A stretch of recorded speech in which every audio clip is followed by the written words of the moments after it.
Entonces, la finalidad de técnica quirúrgica se expresa en este video. Véanlo, analícenlo y yo después de nuevo les voy a decir qué es lo que se ve y qué es lo que no se ve.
Técnica quirúrgica.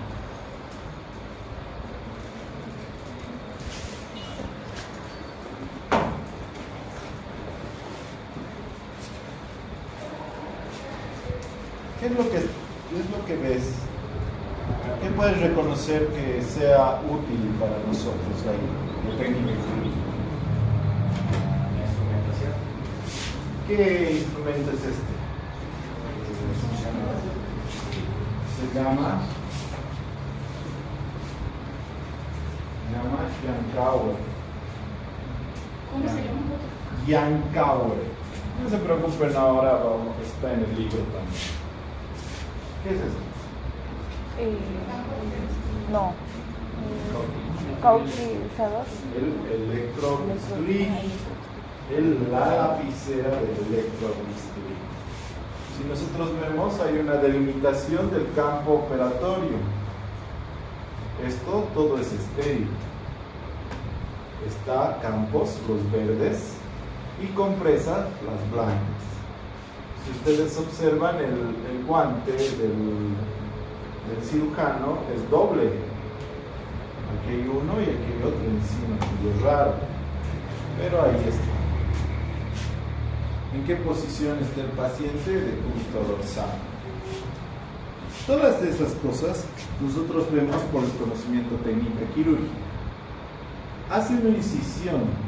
¿Qué tipo de incisión es? Entonces la incisión es transversal infraumbilical, o también conocida como incisión de Van Stee. la más utilizada para la cesárea. Entonces inmediatamente utiliza bisturí frío para hacer cortes.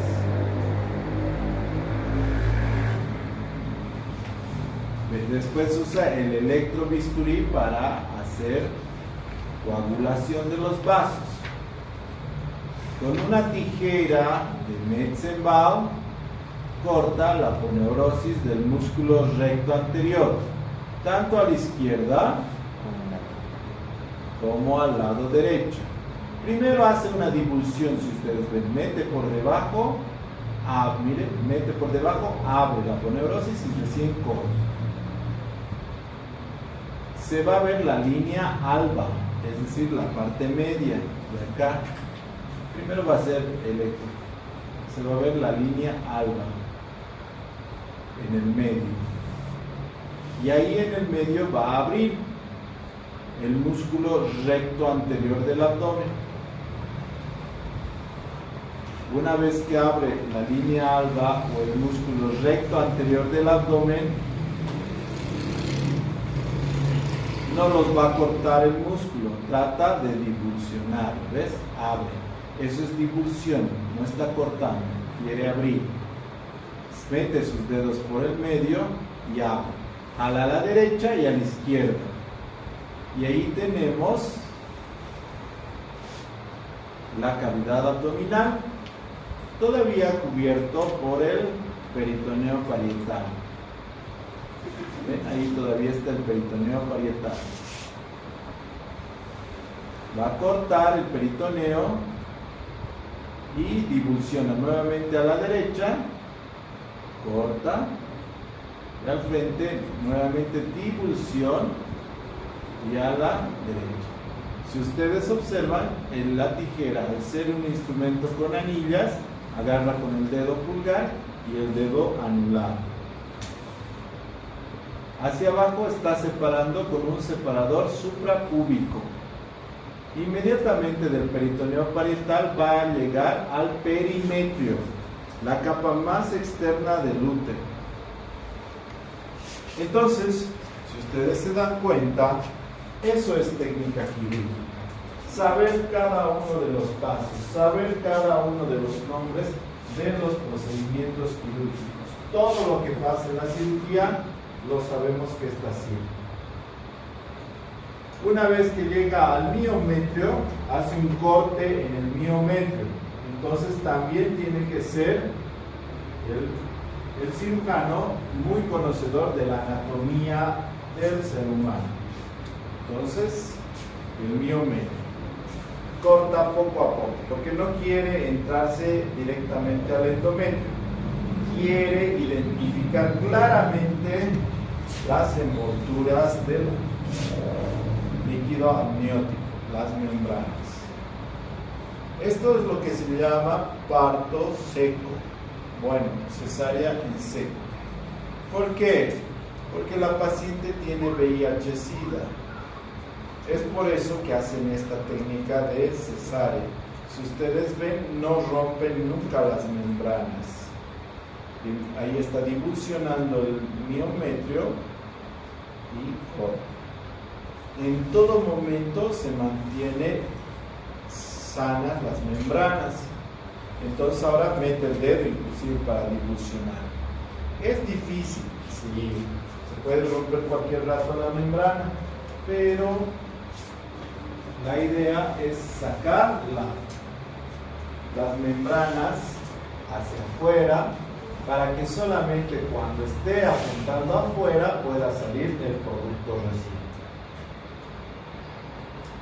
No es tan grueso si ustedes ven el miometrio cuando el útero está distendido.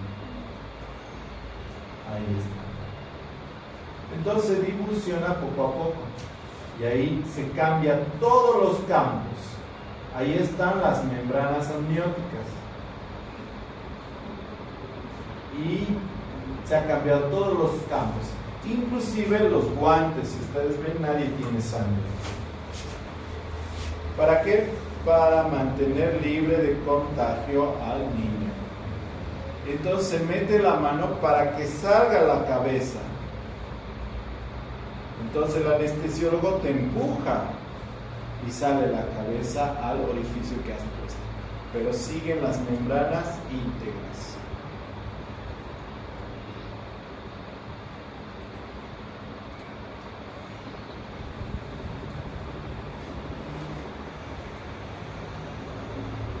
Entonces, más fácil es decir que hacerlo. Obviamente es un proceso un poquito difícil.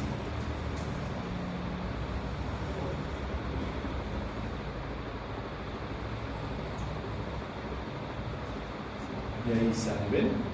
Ahí está la cabeza. Lo agarra para que no lo reviente la cabeza, porque las membranas son delicadas. Se limpia bien, trata de que no haya exposición a sangre y va controlado ese corte. Miren, saca el yancao, porque el yancao es lo otro sangre. Entonces ahora solamente con el aspirador. Ese es un pequeño orificio y recién se va sacando el líquido amniótico. Va a ser un orificio un poco más grande porque está chiquitito, si no va a terminar el día del plátano. Ahí, ¿ven? Y recién ahí está. Una vez que sale, recién sale el niño, protegido por sus propias membranas. ¿Entienden? Entonces ese niño se garantiza de que no ha estado expuesto a la sangre materna. ¿Habían visto todos esos detalles? No.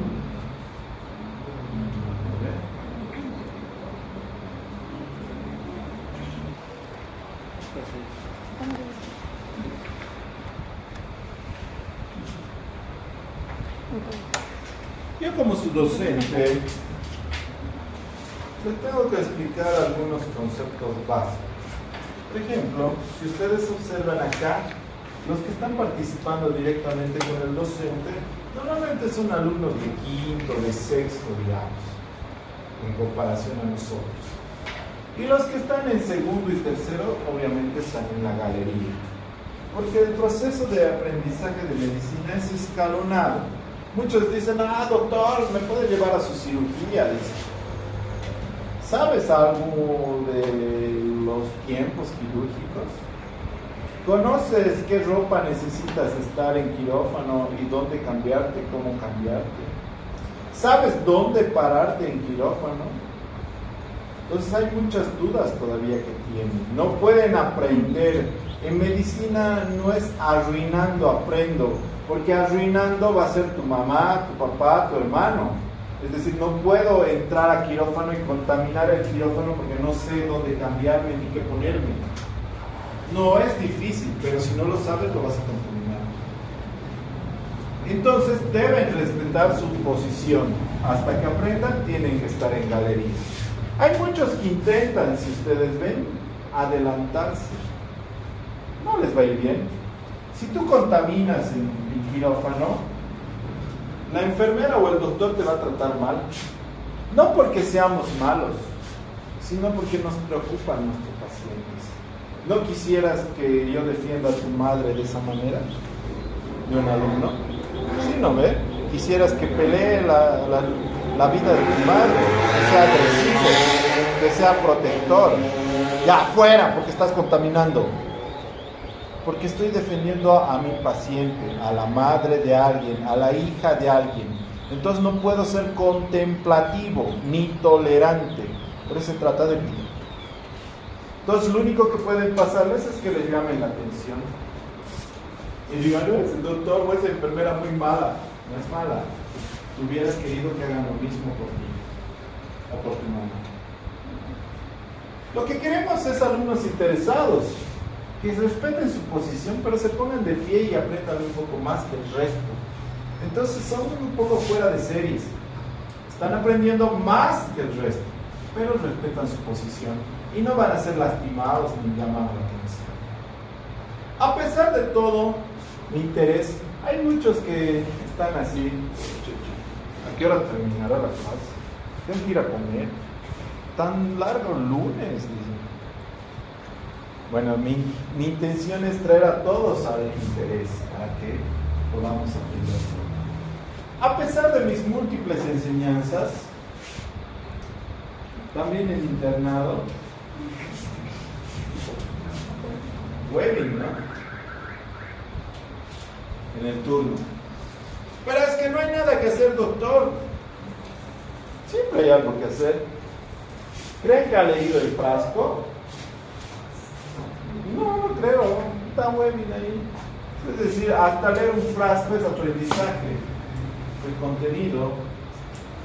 Bueno, después le tapé porque se durmió. ¿Y por qué se durmió? Se acabó su batería de su celular.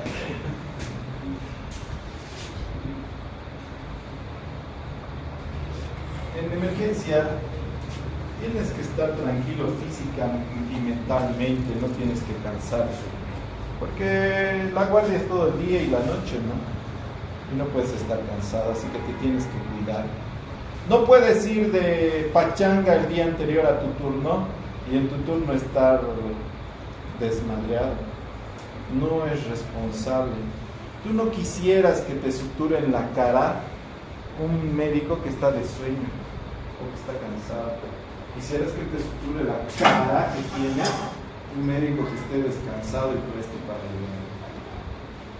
Deben recordar que la cirugía es una exigencia alta físicamente y mentalmente. Esa es mi alumna. Si ustedes ven, tiene una flexión carpopedal, ¿eh? ¿Por qué? Porque es causa de desmayo. Porque es hipoglicémica. Claro, pues desde que está de moda pesar 40 kilos, todos hacen dieta. Y les va a jugar malas pasadas. El cerebro, a pesar de que esté evolucionado, sigue siendo un cerebro de un animal evolucionado. Que cuando yo corto con bisturí sale sangre y huele pues a chicharrón de persona. Huele rico. Pero el cerebro de un alumno lo interpreta como un riesgo. Su cerebro cree que lo van a hacer daño, se asusta, se estresa por la sangre, por el olor, aunque involuntariamente. Entonces bruscamente libera adrenalina. La poca glucosa que tiene porque no ha desayunado, no se ha preparado, no se baja. ¿Y qué pasa? Se desmaya. No es la primera, son como 4 o 5 ya que se andan desmayando. Cuando vas a una cirugía tienes que ir comiendo bien, haz dieta después, aliméntate bien. Tampoco no es un trancapecho que necesitas comer, fruta, verdura, eso es lo que necesitas para alimentarte. Porque si no vas a terminar en el piso. No es que esté mal, que no va a ser médico, que nada que ver, solamente dieta. Entonces tengan cuidado, porque se van a caer y yo no les voy a agarrar porque estoy cuidando a mi paciente. Pero yo les voy a empujar hacia atrás para que no se caigan encima del paciente. Mi primera obligación es el paciente. Y se caen feo. Nadie les va a agarrar. La enfermera les podría agarrar, pero ya se agarró. Pero bueno, tengan cuidado. Como a toda persona, a mí me parecen las señoritas arregladas muy simpáticas. Si ustedes ven, tiene florcita, una rayita perfecta, de 3 colores diferentes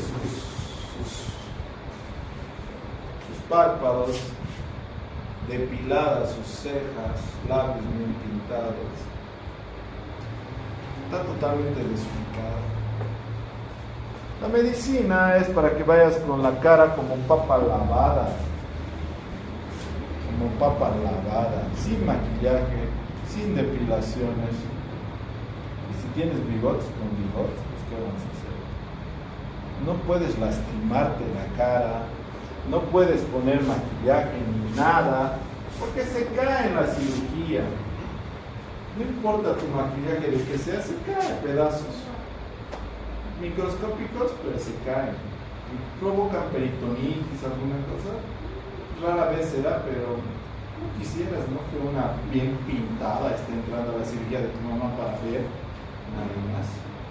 O que tenga aretes. Si tú agarras en tu casa y llegas, pucha, mi segurito se ha perdido. ¿Cuántas veces te ha pasado? ¿Sabes dónde se ha perdido tu segurito? Espero que no en la laparotomía que hemos entrado hoy día. Después, cuando le hagamos radiografía de control, le va a ver el cirujano y dice, esto es una calcificación, dice. Y vos agarras y dices, pucha, se parece más al seguro de mi arete que se ha perdido. Es decir, no sabes dónde se caen las cosas. Hay que ser responsables de nuestras acciones.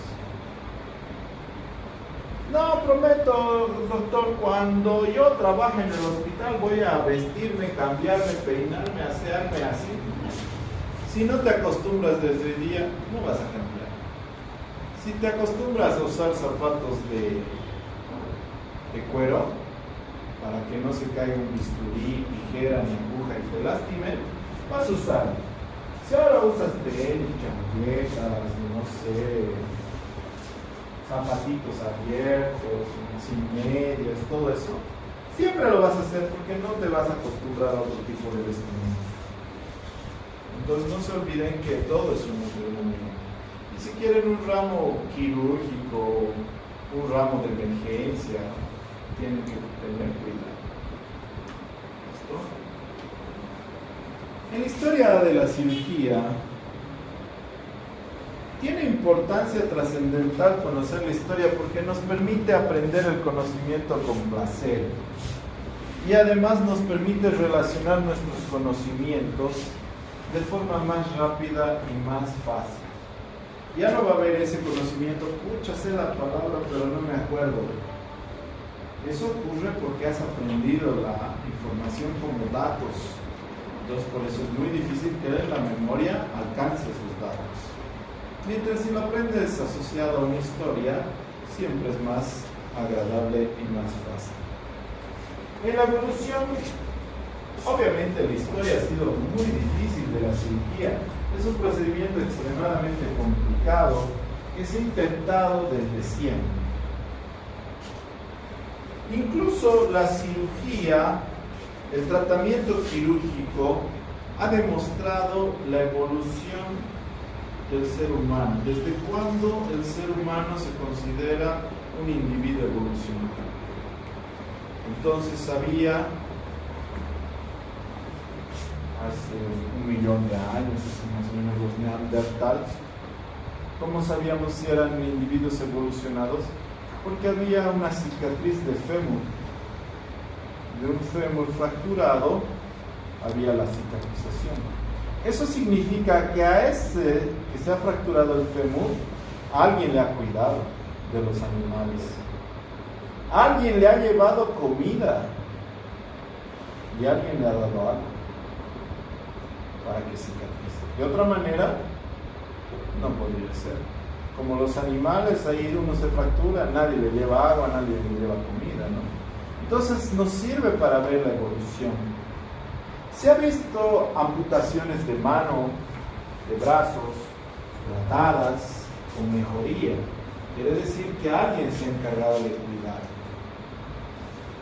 Obviamente, al principio ha sido copia de las acciones de los animales. Y si un animal tenía una herida, lo primero que hacía se lamía. El ser humano obviamente transmitía ese conocimiento de las heridas, pero no las lamíamos, ¿no? Las manteníamos limpias. Tratábamos de mantenerlas limpias y entonces ya mejoraba la sobrevida de los diferentes virus. Ha habido cosas importantes en la evolución de la medicina, en la historia, en el punto de vista quirúrgico. Se ha visto que una cirugía utilizada con mucha frecuencia era la trepanación de cráneo. La trepanación de cráneo consiste en hacer un agujero en el cráneo, que es bastante útil, sí. Si digamos en una guerra, en una contienda o en un accidente te golpeas la cabeza con un garrote, con una roca, ¿qué hace? El cerebro se hincha. Como no hay espacio, se muere. Pero ellos se dieron cuenta de que cuando se golpeaba la cabeza y había un agujero o estaba fracturado, se hinchaba. Y después de un tiempo se deshinchaba y no morían. Entonces sobrevivían, porque había un agujero donde se hinche o se dematice la cabeza. Entonces, a raíz de eso, se hacía trepanación en los agujeros del cráneo. Si era para golpes o edema intracerebral, eran buenos. Ahora, si lo utilizaban para que la maldad, el diablo, etcétera, salga de la cabeza, obviamente era perjudicial para nuestro pobre paciente. Pero se vio que tanto en Latinoamérica como en Europa se hacen mucha trepanación. Tenían un trauma por agujerear la cabeza. Con buenos resultados. ¿Por qué buenos resultados? Porque hemos visto que alrededor del orificio había callo óseo. Es decir, que sí se ve recuperar el paciente. Un poco más antiguo, más atrás, si vamos, dentro de la cirugía hay interesantes avances. Uno de los avances es el papiro de Evers, de 3000 años antes de Cristo, que habla de la forma de curar llagas y quemaduras, la forma de tratar heridas, fracturas y luxaciones. Era bastante interesante que se hable de 3000 años antes de Cristo. En Grecia, se intentó estudiar por diferentes genios de la anatomía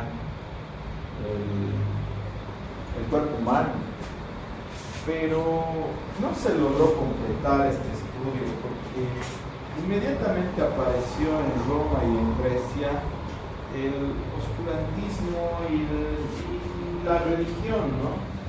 Donde era prohibido hacer autopsias a los muertos, que la enfermedad era castigo divino, que las heridas eran podredumbres del diablo. Entonces la medicina era extremadamente retrasada en los años 1000, en el año 0, en el año 1000 después de Cristo, en todo lo que es Grecia y Europa. Recién Hipócrates, como padre de la medicina, realiza una formulación de una medicina más académica. Pero Hipócrates será la lumbrera que nos hace creer la historia. Bueno, la verdad que no. Hipócrates era un hijo de un mercader muy adinerado. Eso sí, tenía mucha curiosidad por la medicina. Con el dinero y los recursos y la curiosidad que tenía, él viaja a Egipto, a India, a Medio Oriente, para aprender medicina. Lamentablemente Hipócrates no era la lumbrera que hubiéramos querido, más al contrario, era medio burrito el chico, medio tontito. Aprendió muy poco de los lugares donde fue. Sí trajo una medicina obviamente mucho más moderna, donde en vez de sacrificar un toro a Zeus para que te sanes de la tos, decía que vendas el toro y te vayas a vivir a un lugar menos contaminado, donde haya aire más puro. Es decir, sí tenía algunas ideas lógicas de una medicina académica. En vez de pensar que las luxaciones, las fracturas eran obra del diablo o de demonios, él planteaba el tratamiento por acciones o por vendajes. ¿Por qué digo que era tontito el chico? Porque esta es su ruta. Ha vivido 800 años antes de Cristo. Y este era uno de sus manuscritos. ¿Qué es esto? La célula. No es una célula.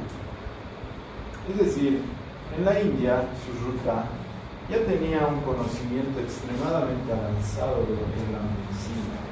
Ya se utilizaba anestésicos locales a través de polen, flores.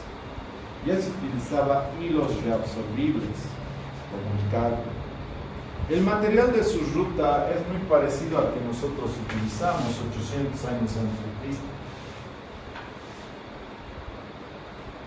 En la Edad Media, es decir, casi 2000 años después de esto, en Roma seguían utilizando todos estos materiales que eran para quemar, cortar, amputar. Con ellos ha ido a aprender medicina Hipócrates y no aprendió nada. Aprendió extremadamente poco. Porque Al-Safra, en Medio Oriente, ya realizaba legrados uterinos cuando había necesidad. Es decir, en Egipto, en India, en Medio Oriente, la medicina era mucho más avanzada que en Europa. Lo malo es que el ejército de Europa era más poderoso y su consigna era conquistar los pueblos para quemar todo lo que encontraban. Entonces conquistaban un pueblo y lo que hacían, todo lo que estaba escrito lo quemaban. Todo ese conocimiento que se perdió nuevamente hemos tenido que recuperar. Si nosotros escogiéramos los médicos más tontos del planeta, de esos hemos descendido nosotros, de los griegos y de los romanos. No sabían nada de medicina. De India, Egipto y los otros se perdió el conocimiento. Hemos tenido que volver a recuperar. Pero ¿qué pasa en América, en el nuevo continente? Para muestra un botón. Este es un códice azteca, copiado por un fraile en el año 1548. Nos habla de la viruela. Ustedes saben que en América no existía viruela, así que la viruela diezmó a las poblaciones de América, porque no existía viruela acá. Los españoles, los de Europa, trajeron la viruela. Nunca habían conocido viruela acá. ¿Qué es lo que este códice dice? Este códice ha escrito un médico azteca, donde habla de los síntomas, el tiempo de incubación, el tiempo de contagio, el tiempo de morbilidad, y plantea un tratamiento. Esta es una hoja epidemiológica, ¿no? Normalmente, actualmente hacemos hojas epidemiológicas, donde expresamos toda la historia de una enfermedad. Un azteca, un médico azteca, en 1548 ha hecho una hoja epidemiológica. Los europeos ni siquiera sabían de dónde venía la viruela. Entonces, estos médicos planteaban sus tratamientos en base a la herbolaria. Es decir, lo que se hacía era agarrar plantas y usarlas para diferentes tratamientos. Actualmente nosotros seguimos usando la herbolaria. Obviamente, en vez de manzanilla para el dolor de barriga, hemos sacado el extracto, hemos identificado la composición y hemos planteado el propinoxato. Ya es más preciso. Es decir, la medicina tradicional, la herbolaria, nunca va a ser mayor que nuestra medicina académica. ¿Por qué? Porque hemos copiado la quinina, el digital, todo hemos copiado. Lo hemos procesado, lo hemos limpiado y lo hemos pulverizado y lo planteamos como tratamiento. Es decir, la medicina tradicional es mejor. No, porque nos hemos copiado. Que si hubiera tratamiento para el cáncer por la herbolaria, ya lo hubiéramos copiado también, ya lo hubiéramos manufacturado, ¿no? Pero ha habido una limitante bastante importante en el desarrollo de la medicina, en todo lado, no solamente en Grecia y en Roma.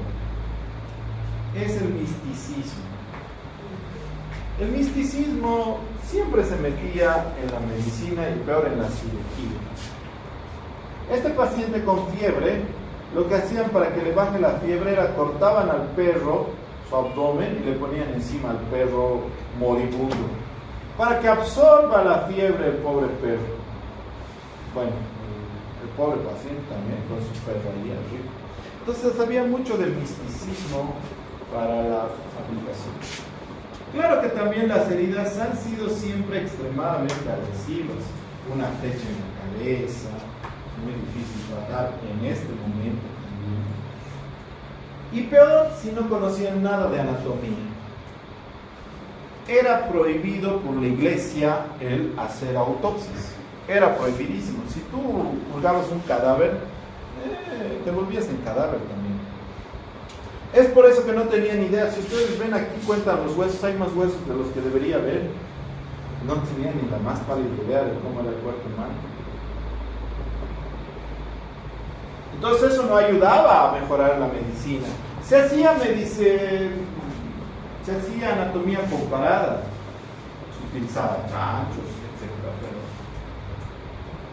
Y considerar que también quirúrgicamente es muy difícil hacer. Si nosotros vemos lesiones externas de esa envergadura, no son ni 30 años que podemos tratarlas. Actualmente las lesiones en esa época, ¿qué hacían? Cortaban, amputaban. El cirujano era el más capo era el que amputaba en menos de 15 minutos un miembro. Actualmente, ese tipo de lesiones externas es extremadamente difícil de tratar. Usamos fijadores externos. Antes, ¿por qué no se usaba fijadores externos? Porque la idea no es tan difícil. El problema es que necesitamos materiales metálicos que no se oxiden, para que no den tétanos. Esos materiales no son 30 años que los tenemos. Antes no podíamos utilizar el material metálico, se oxidaba y el paciente moría más antes todavía. Entonces la mejor alternativa es amputación. Los primeros del rubro de cirugía que hacían eran los barberos. Estos barberos eran personas que viajaban de ciudad en ciudad, te cortaban el cabello, te cortaban la barba, te arreglaban tus zapatos, te arreglaban los dientes, bueno, te sacaban los dientes y también alguna verruga o herida te lo quemaban. Entonces ellos hacían las veces de cirujanos.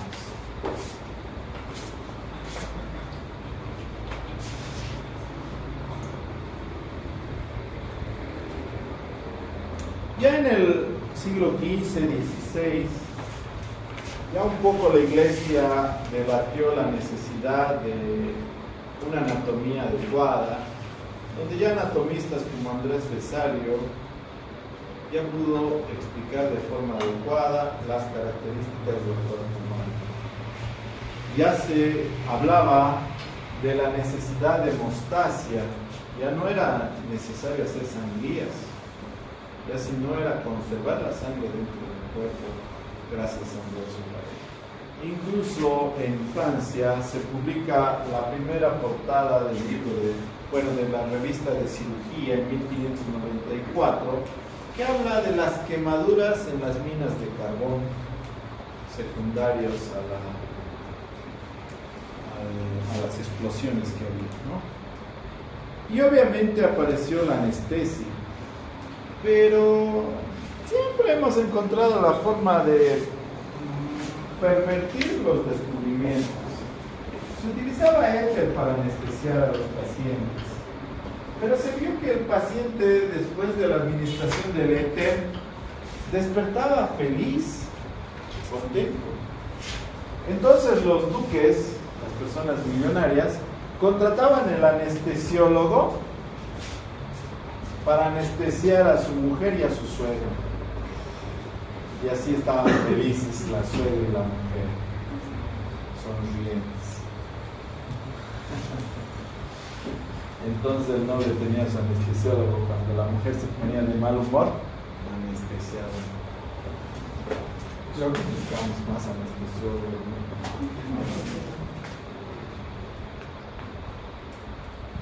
Ya después, en la época actual, aparecieron monstruos de la medicina en relación a cirugía, como Bowman, Kocher, Trendelenburg. Si ustedes ven los nombres, conocen incisión de Kocher, posición de Trendelenburg, Broca, Billroth, Lister. Cada uno era experto en su campo, en la investigación de cirugías.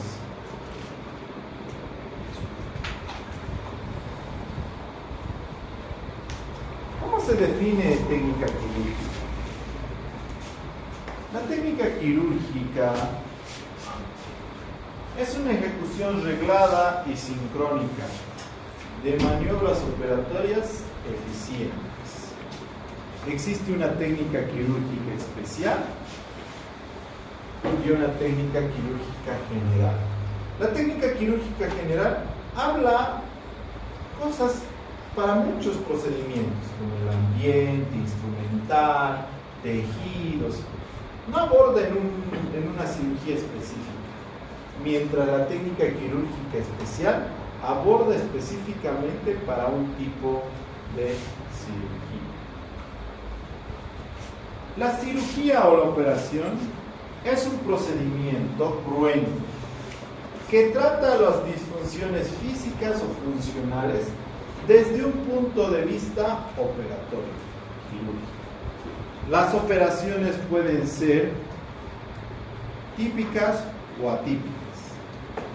Las operaciones típicas son donde los pasos del procedimiento quirúrgico se suceden de una manera ordenada y sistemática.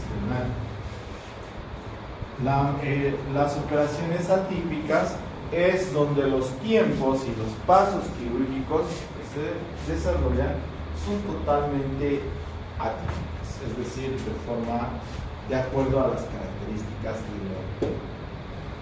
Para realizar nosotros una cirugía, debemos realizar una estrategia quirúrgica y una táctica quirúrgica.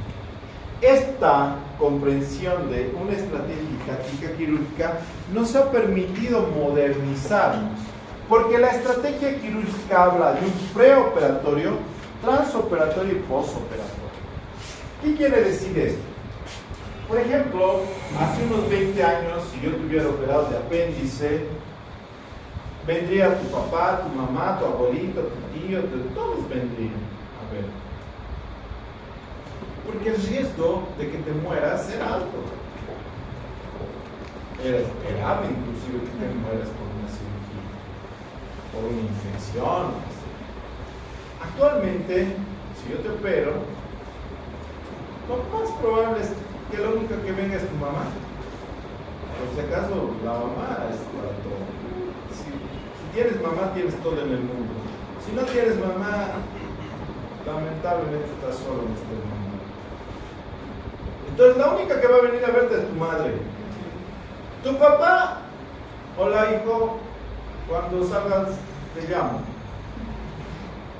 No es que no te quieras, ¿no? Es así.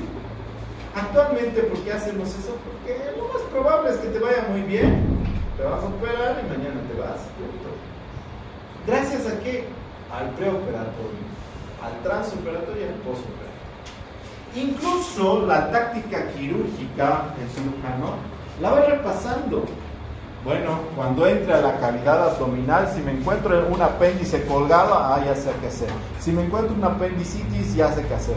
Entonces voy en mi cabeza, antes de la cirugía, repasando las probabilidades que tengo que hacer dentro. Esto permite un cierto grado alto de que nos salgan las cosas bien. A través de maniobras quirúrgicas generales y específicas. Es decir, no necesitamos hacer maniobras especiales para cada cirugía. Hay maniobras comunes, la incisión, la forma de separar, la hemostasia, para muchas cirugías. Pero debemos recordar que a pesar de estos avances de la cirugía, el único que da garantías es el flaco de arriba, nadie más. La cirugía es un procedimiento agresivo extremadamente riesgoso. donde ponemos al paciente en una línea entre la vida y la muerte para que no sienta, esté equilibrándose. Donde dentro del organismo nadie es igual que nadie. Su vesícula puede estar más arriba, más abajo, puede tener una arteria, dos arterias, puede tener un nervio, puede sangrar menos, puede sangrar más, puede ser alérgico al hilo, puede ser alérgico al medicamento. Es decir, cada uno de ellos es un mundo. Nosotros tomamos todos los cuidados necesarios, pero a pesar de todo eso, existe riesgo. Y riesgo real de muerte. Yo les digo a mis pacientes, el riesgo existe desde una simple complicación de una infección de una herida hasta que se muera. ¡Ah, doctor, cómo me va a decir eso! Se asusta. Pero es verdad, se puede morir. Se puede morir. Yo puedo saber mucho medicina, pero soy exactamente igual al resto de las personas. Bueno, con un IQ un poquito, unos 50 puntos por encima, pero somos iguales en eso, pero en lo demás sí. Sigo siendo de carne y hueso, porque intento curarte y no se cura. ¿No ven? Entonces, no hay diferencia. ¿Por qué tendría que ser diferente que el resto de la población? Agarras y he llevado mi auto 3 veces al mecánico, porque arregla y no funciona, arregla y no funciona un día. Pero nadie lo ha llevado a la cárcel al mecánico. Ya se ha equivocado 3 veces y no lo llevo a la cárcel, ni sale en la tele y se ha equivocado. Y gravemente, porque para que no funcione mi auto, y es nuevo un auto, ni quiero. ¿Han visto los edificios en cualquier lado? Se cae la pared, nadie le lleva a la cárcel. La señora que te vende comida, la comida podrida está, ya te voy a dar yapa, de la misma comida podrida te da yapa, pero nadie le lleva a la cárcel. Pero al médico, todo el mundo intenta llevarlo a la cárcel. ¿Han visto recientemente? A mí, ¿saben qué? Yo estudio medicina porque yo amo a las personas, a mis congéneres, me preocupo por su salud, me gusta salvar vidas. Este fin de año he salvado la vida a 3 personas. 2 en quirófano y uno en el hipermaxi. Y es satisfactorio. Entonces no tenía que ir al hipermaxi, no tenía que ir. Por pura casualidad di mal la curva. Ya que estoy en el ICE paré en el hipermaxi de las Torres Sofer. Y bajo y tenía que comprar. No tenía que ir al hipermaxi porque estaba yendo al cumpleaños de mis sobrinitos. Y mi hermana me mandó el mensaje de que les compré velas. Y por eso bajé en el hipermaxi. Es decir, yo no tenía que ir al hipermaxi. Y entonces estuve ahí y no sabía dónde había velas, estaba buscando. Y entonces ahí al lado aparece una persona convulsionando, con una herida de 10 centímetros de su cabeza y casi broncoaspirándose. Bueno, yo estaba a 2 cubículos ahí. Entonces agarra y mi esposa, que es también médico por si acaso, ¡André, grita!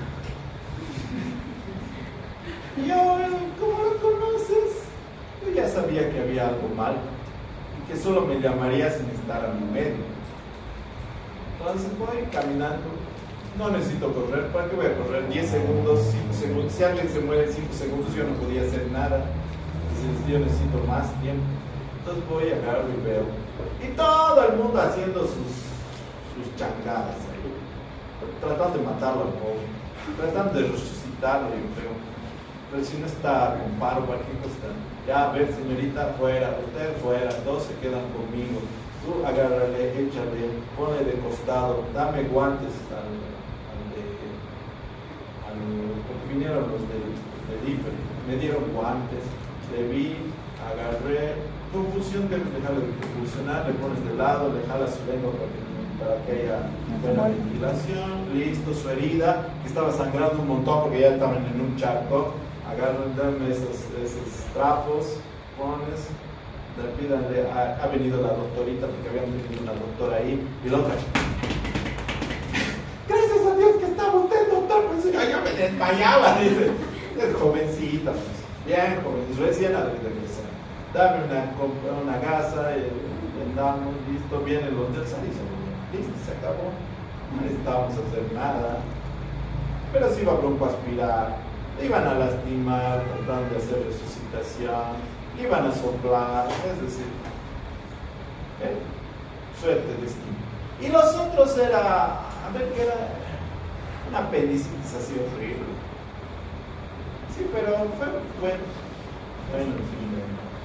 Pero nosotros estudiamos para eso, para ayudar a las personas, para salvar vidas. Pero si ustedes ven la tele, agarran y dicen, en Los Olivos mataron a esa pobre niña. Sí, probablemente, a mí me da mucha pena. Yo me pongo en su lugar de esa familia, ese padre. Pucha, le dieron mal el medicamento. ¿Qué medicamento te ponen y te mueres? ¿Qué?